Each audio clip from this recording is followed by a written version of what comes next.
All through the 1760s, a steady stream of immigrants will arrive in the New World in search of their fortunes.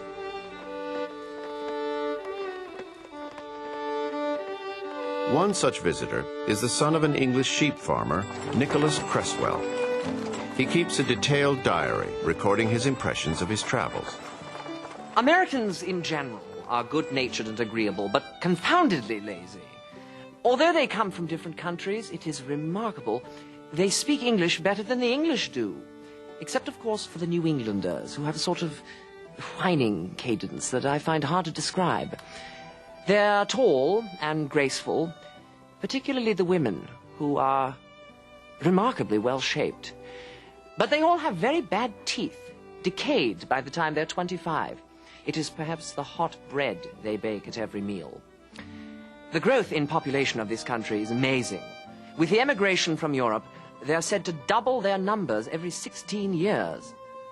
Anyone with the least spark of industry can support a family. No one fears poverty here.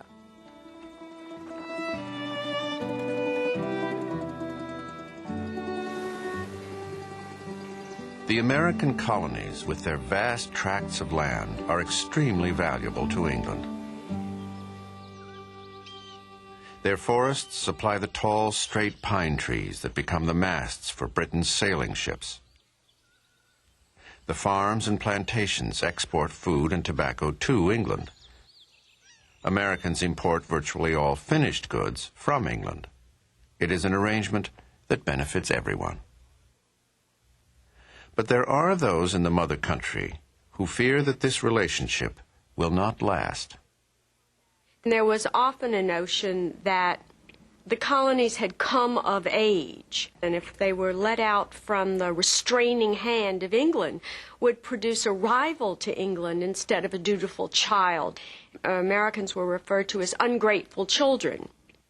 What you really see is people on one side who believe that their potential was being squashed, and people on another side who were a little wary about this creation that had gotten out of hand, this monster that had gotten out of hand. And it is not unlike what happens when your 16-year-old storms out of the house over some restraint or restriction or regulation that they believe is no longer appropriate for their age.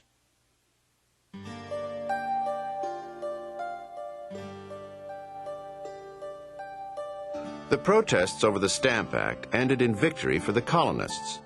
Many members of Parliament feel that this is a dangerous precedent, one that will encourage further disobedience.